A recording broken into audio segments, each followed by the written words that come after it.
Hello मेरे प्यारे बच्चों, आपका हमारे इस क्लास 12 की फिजिक्स की क्लास में स्वागत है। देखिए, हमारा जो ये लेसन चल रहा है ये है विद्युत धारा। तो विद्युत धारा में आज हम जो मोस्ट इम्पॉर्टेंट टॉपिक पर हम चर्चा करने वाले हैं वो हमारा है ओमीय परिपथ तथा अनओमीय परिपथ क्या होते हैं। इनके बारे में हम डिटेल से जो है जानने वाले हैं। तो आप लोग से रिक्वेस्ट है कि वीडियो के अंत तक बने रहिएगा। उम्मीद करता हूँ कि आप लोग की तैयारी जो है बेहतर चल रही होगी। आप लोग डेली कुछ ना कुछ तैयार कर रहे होंगे। देखिए, थोड़ा थोड़ा आप डेली तैयार करते रहिए, क्योंकि एक जो है तैयारी नहीं हो पाती है। तो इसलिए आप जो है डेली जो है अपना हर सब्जेक्ट जो है कुछ ना कुछ टॉपिक जो है डेली तैयार करते रहिए। और जब डेली आप तैयार करोगे तो एग्जाम के पीरियड में आपको रिवीजन करने का मौका मिल जाएगा और आपको वहां तैयार नहीं करना रहेगा, सिर्फ रिवीजन करना रहेगा और बढ़िया मार्क्स आप जो है लेके आओगे। तो चलिए दोस्तों, आज की क्लास शुरू करते हैं। आज की क्लास में ओमीय और अनओमीय परिपथ क्या होते हैं ये आपके एग्जाम में पूछा गया है, तो दोबारा पूछने के चांस हैं। मोस्ट इंपॉर्टेंट टॉपिक है, इसको हल्के में मत लीजिए और बड़ा आसान टॉपिक है। सबसे बड़ी बात तो ये है, बहुत आसान है। एक बार पढ़ लोगे तो दोबारा आपको पढ़ने की आवश्यकता नहीं पड़ेगी और एग्जाम में अगर आता है तो आप अच्छे से लिख के आओगे। इसमें एक भी नंबर इधर उधर कटने वाला नहीं है। तो चलिए शुरू करते हैं। ओमीय और अनओमीय परिपथ क्या होते हैं इसको जान लेते हैं। मेरे प्यारे दोस्तों, अगर हम बात करें ओमीय और अनओमीय परिपथ की तो सीधी सी बात है, बहुत आसान है। जैसे अगर हम ओमीय परिपथ की बात करें तो वह परिपथ अथवा चालक, अरे किसकी बात कर रहे हो, चालक की बात कर रहे हो ना, वे परिपथ अथवा चालक जो कि ओम के नियम का पालन करते हैं। अरे किसकी बात करो, ओमीय परिपथ की बात कर रहे हो ना, तो ओमीय परिपथ मतलब ओम के नियम का पालन करेगा, तो वही तो ओमीय परिपथ कहलाएगा। तो सीधी सी बात है, वे परिपथ अथवा चालक जो कि ओम के नियम का पालन करते हैं ओमीय अथवा ओमीय चालक कहलाते हैं। याद हो गया कि नहीं?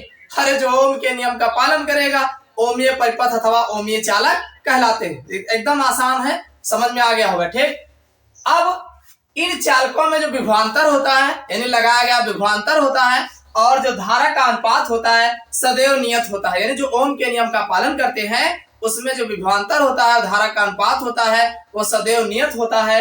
यदि विभवांतर तथा धारा के मध्य कोई वक्र खींचा जाए, मतलब एक ग्राफ खींचा जाए, तो एक सीधी रेखा में प्राप्त होता है। देख रहे हैं, ये आई है, ये विभवांतर है, और इन दोनों के बीच में जब ग्राफ खींचते हैं तो एक सीधी रेखा में b बराबर आई आर जो है हमें प्राप्त होता है।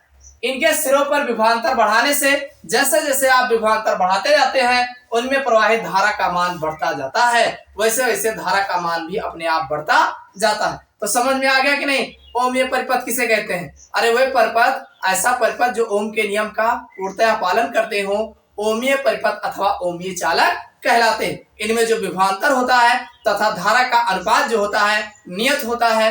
अगर इनके विभवांतर और धारा के अनुपात में, अगर विभवांतर और धारा में, धारा के मध्य एक ग्राफ खींचा जाए तो एक सीधी रेखा में जो है प्राप्त होता है। यदि इसका विभवांतर हम बढ़ाते हैं तो धारा का मान भी बढ़ जाता है। दोनों बढ़ेगा तभी तो सीधी रेखा में प्राप्त होगा, एक ही बढ़ेगा तो गड़बड़ नहीं हो जाएगा। तो ये ओमीय परिपथ कहलाते। समझ में आ गया ओमीय परिपथ क्या है? अब हम बात करेंगे अनओमीय परिपथ किसे कहते हैं।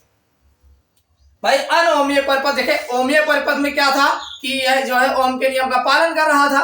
अनओमीय परिपथ में क्या होगा, ये ओम के नियम का पालन नहीं करते हैं। बस सीधी सी बात है, वे चालक, वे परिपथ अथवा चालक, यानी अनओमीय परिपथ वो चालक अथवा परिपथ है, यानी ऐसा चालक व परिपथ जो ओम के नियम का पालन न करते हो, अनओमीय परिपथ अथवा चालक कहलाते। सीधी सी बात है, तो वही कहा गया, अनओमीय परिपथ वो चालक अथवा परिपथ है जो ओम के नियम का पालन नहीं करते हैं। ओम के नियम का पालन नहीं करता है तो अनओमीय परिपथ कहलाते हैं, अथवा अनओमीय चालक कहते हैं। अरे अनओमीय परिपथ कहो चाहे अनओमीय चालक कहो, बात तो एक है। फिर इनके सिरों पर लगाया गया विभवांतर तथा धारा का अनुपात नियत नहीं होता। अरे एक में जब हो रहा है तो दूसरे में कहाँ होगा? और जो ओम के नियम का पालन नहीं करेगा तो इसमें धारा और विभवांतर का जो अनुपात होगा वो नियत नहीं होता है। इनके सिरों पर विभवांतर बढ़ाने से इनमें प्रवाहित धारा का मान निश्चित क्रम में नहीं बढ़ता। यानी आप जैसे ओमीय परिपथ में है कि विभवांतर जैसे जैसे बढ़ाया जाता है वैसे वैसे धारा का मान बढ़ता जाता है, तो भाई ओम के नियम का पालन करते हैं। लेकिन जो अनओमीय परिपथ ही है तो इसमें अगर आप विभवांतर का मान बढ़ाते हैं तो धारा का मान नहीं बढ़ता है। ठीक समझ में आया? निश्चित क्रम में नहीं बढ़ता है। इनके प्रतिरोधों को गत्यात्मक प्रतिरोध कहते हैं। यानी जो अनओमीय परिपथ होते हैं इन्हें हम गत्यात्मक प्रतिरोध कहा जाता है। किसको कहा जाता है? अनओमीय परिपथ को गत्यात्मक प्रतिरोध कहा जाता है। अब ये गत्यात्मक प्रतिरोध क्या होते हैं इसको अभी हम अलग से जो है डायग्राम बना के बता देते हैं। भाई अनओमीय परिपथ को ही गत्यात्मक प्रतिरोध कहा जाता है, कोई अलग नहीं है यही, बस केवल अभी अनओमीय परिपथ का जो गत्यात्मक प्रतिरोध है इसका डायग्राम हम बना के बता देते हैं। ठीक, अब ये जो जैसे अगर कहा जाए तो टार्च का बल्ब है और दूसरा विद्युत बल्ब है, तीसरा है डायोड तथा ट्रायोड बल्ब, ट्रांजिस्टर, ये सब आपके जो है एग्जाम्पल जो है इसके देखने को मिलेंगे। तो उम्मीद करता हूं समझ में आ गया होगा कि ओमीय परिपथ तथा अनओमीय परिपथ क्या होते हैं। समझ में आ गई बात? देखो मेरे प्यारे बच्चों, अगर हम अनओमीय परिपथ का जो गत्यात्मक प्रतिरूप होता है यानी गत्यात्मक प्रतिरोध कहलाता है। देखो पहली बात तो एक बात दिमाग में रखे रहिएगा, जो अनओमीय परिपथ है इसी को जो है गत्यात्मक प्रतिरोध भी कहा जाता है। ये अलग नहीं है, वही है, बस इसका डायग्राम हमने यहाँ बनाया है। ये अनओमीय परिपथ का गत्यात्मक प्रतिरोध है। इसमें होता क्या है कि यदि अनओमीय परिपथ के किसी खंड के वैद्युत विभवांतर में किए गए छोटे से परिवर्तन का अगर देखा जाए, यानी इसका एक छोटा खंड हमने लिया है जो डेल्टा बी जो है परिवर्तित किया गया है, तो डेल्टा बी से वैद्युत धारा में होने वाला परिवर्तन डेल्टा आई हो। मान लीजिए हमने डेल्टा बी जो है परिवर्तन किया गया है, तो इसके जो धारा में परिवर्तन होता है वो डेल्टा आई जो है इसमें परिवर्तित होता है। तो जो अनुपात delta B upon delta I को उस परिपथ खंड का जो है गत्यात्मक प्रतिरोध कहते हैं। यानी छोटे खंड में जो डेल्टा बी परिवर्तन किए हो और डेल्टा आई जो परिवर्तन हुआ है, इस छोटे खंड को जो है गत्यात्मक प्रतिरोध कहते हैं। इस प्रकार इसका जो फार्मूला बनेगा गत्यात्मक प्रतिरोध बराबर delta B upon delta I जो है आपको प्राप्त होगा। समझ में आई बात कि नहीं?